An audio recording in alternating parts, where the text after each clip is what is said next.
ராதே கிருஷ்ணா. வணக்கம் மக்களே. இன்றைக்கும் பகவத்கீதையிலேருந்து ஒரு அரிய செய்தியோடு வந்திருக்கேன்.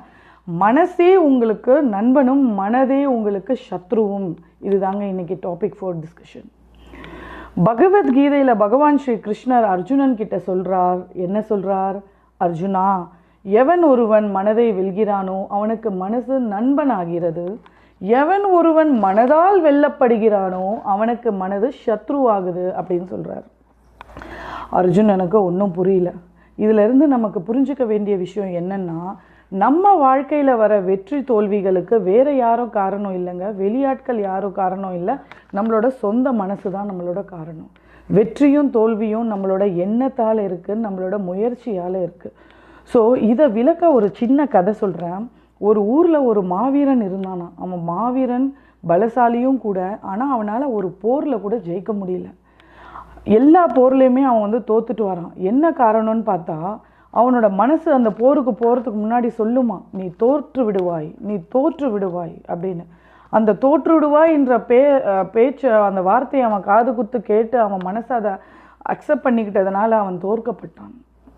ஸோ இதையே அவன் எப்படி ஜெயிக்கிறதுன்னு யோசிச்சுட்டு யார்கிட்ட போய் கேட்குறதுன்னு யோசிக்கும் போது அவன் காட்டில் ஒரு ரிஷிமுனியை பார்க்குறான். அந்த ரிஷிமுனி அவருக்கு சொல்கிறார், உனக்குள்ளே இருக்க சத்ரு தான் உன்னை தோற்கடிக்கிறான் அப்படின்னு. அப்போ அந்த நண்பனாக மாற்றுறதுக்கு நான் என்ன செய்யணும் அப்படின்னு கேட்குறாரு.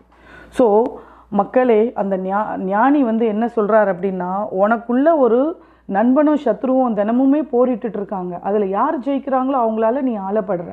அந்த நண்பனாகப்பட்டவன் யார் அப்படின்னா, அமைதி, சந்தோஷம்,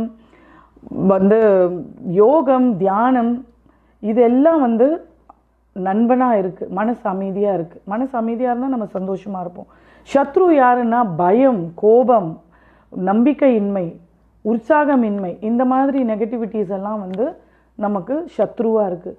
ஸோ இந்த நண்பனும் சத்ருவும் தினமுமே அடிச்சுக்கிறாங்க. அதில் யார் ஜெயிக்கிறாங்களோ அவங்க நம்மளை ஆள்றாங்க. இதுதாங்க ஃபிலாசபி.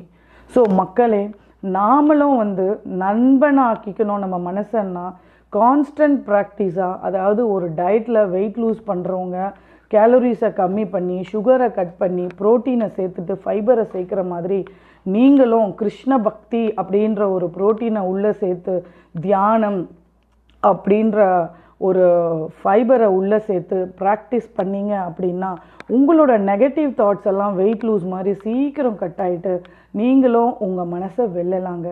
மனதை நீங்கள் வென்றால் உலகமே உங்களை போற்றும்.